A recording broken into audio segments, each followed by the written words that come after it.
Jadi di Sekolah Budaya Tunggul Wulung ini kan sebenarnya tempat persemaian kebudayaan di Malang yang mengawalnya sebenarnya di Sekolah Budaya Tunggul Wulung. Jadi kenapa ya? Karena nama Tunggul Wulung kan ini kan sangat terkenal. Nama Tunggul Wulung kan bukan hanya di sini saja. Di mana itu di Pacitan ada, di mana? Kediri atau kemudian di Ponorogo juga ada, bahkan di Klaten itu juga ada. Karena memang Mbah Tunggul Wulung itu saya nggak tahu ya sejarahnya bagaimana, tapi memang banyak dan memang banyak yang make. Nah, yang memulai ada kampung-kampung tematik itu sebelum ada di Kota Malang itu sebenarnya Sekolah Budaya Tunggul Wulung yang sudah digagas lebih duluan Pak Kolek itu. Nah, kita ini sebenarnya lebih banyak belajar sama Sekolah Budaya Tunggul Wulung. Tapi mungkin karena ini sekolah, jadi sekolah itu ono neng mlebu terus kemudian ono neng lulus kayak gitu kan.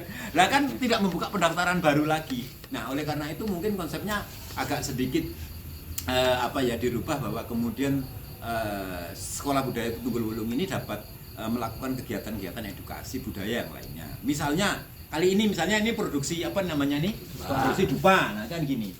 Ini ibarat kata ya. Sekarang lu coba cari Pak Kolek.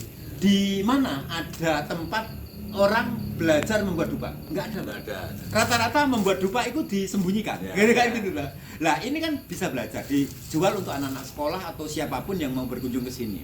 Nah, dari dupa itu bahannya dari apa, Pak? Ya, dari bahan alami. Bahan alami kan? Misalnya dari kayu kan? Ya. Dari kayu, dari tanaman kan? Ya. Nah, sebenarnya kan kita mau bicara soal tanaman. Ya. Air dupa ini kan hanya sekedar outputnya saja kan gitu. Nah, maka kemudian bicara tentang soal bagaimana kita membudidayakan tentang soal tanaman, membudidayakan soal tumbuhan-tumbuhan dan lain sebagainya. Ya, tempatnya di sini. Bercerita tentang tanaman, tumbuhan yang kemudian mengandung berbagai macam unsur, semuanya ada di sini, Pak. Serius ini. Kalau ini mungkin ini masih satu-satunya. Saya nggak tahu ya.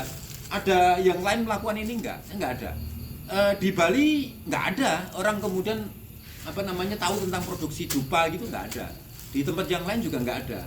Tapi mungkin dupa menjadi salah satu paket wisata edukasi. Siapa? Anak-anak sekolah boleh, komunitas juga boleh kan gitu.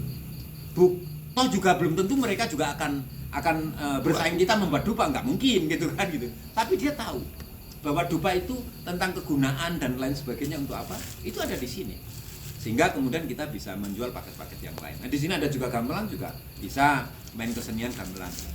Memang tempatnya di Sekolah Budaya Tunggul Wulung. Lah, kenapa tidak? Kan karena memang dulu pertama kali orang belajar mocopat, namanya STMJ, Sekolah Sinau Tembang Mocopat Jowo.